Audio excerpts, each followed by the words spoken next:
is another person. Is that possible?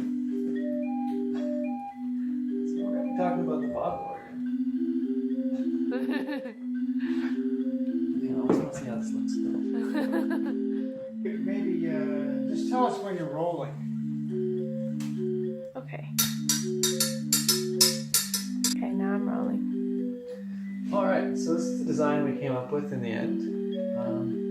You can see here, this is the bellows system. It consists of two feeder bellows, two smaller feeder bellows that funnel into one larger reservoir bellows.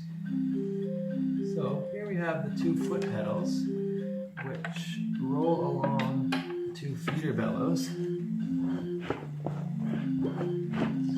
you pump these while you're playing. We've got bungee cords to pull the feeder bellows back open, and leather flaps that work as one-way valves to let air into the feeder bellows, but not let air back out. And these two pump up the main reservoir bellows on the back of the organ. So as I pump up these feeder bellows, the reservoir bellows on the back will start to open up. It's sprung shut, so it'll start forcing air into the organ. Those springs allow me to occasionally stop filling and have the organ still sound. Here you should be able to see the reservoir filling up and emptying as I play a note.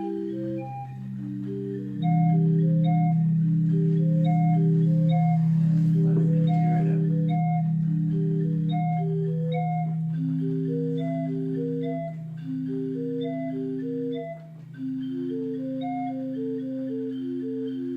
The air pressure generated in the reservoir bellows here is forced upwards through a small hole into the manifold, which is this section here. So inside of the manifold, each key has its own valve, and this is operated by pushing down on the front of the key, which in turn pulls up on the back of the key, and using this PVC pipe as a pulley, pulls down on that valve. And since this chamber is pumped full of air, as soon as you pull that down, air rushes into that tube and through the nozzle and over the bottle that's associated with that key played in the note. Here you can see the underside of our prototype manifold. The real one is much longer, but in this smaller version you can still see how the strings will pass through this airtight seam on the bottom. If I pull away these bottom plates, see the inside. On the real manifold, each of these holes is covered by one of these valves. Each one has a string.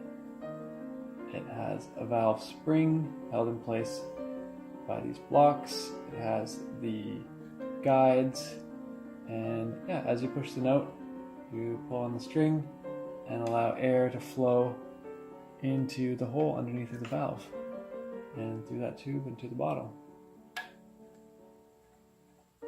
Here you can see three different nozzle designs. Each of the valves leads to a section of 1/2 inch internal diameter vinyl tubing.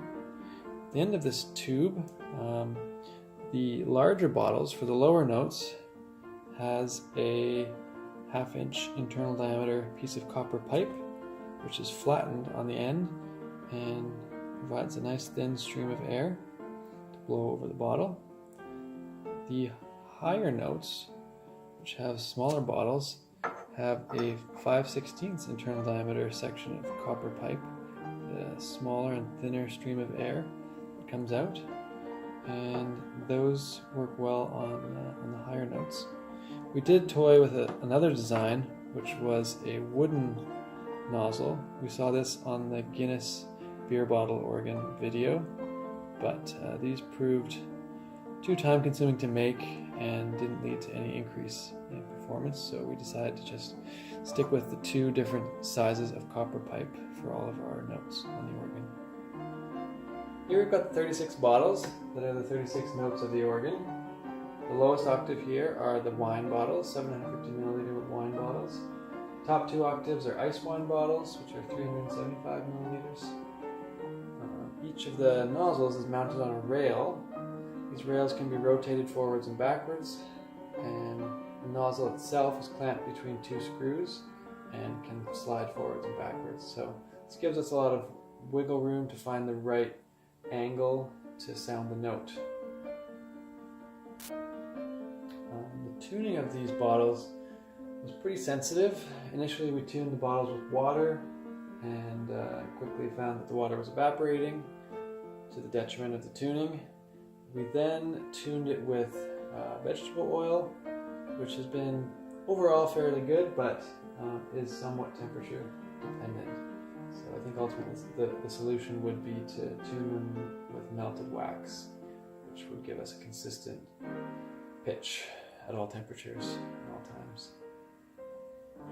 Bottle organ has a 3-octave keyboard, and I've drawn out here a diagram of the 3 crates that sit on top of the organ. And each crate contains 12 bottles, 1 octave, and the lower crate here is made up of 750 milliliter wine bottles.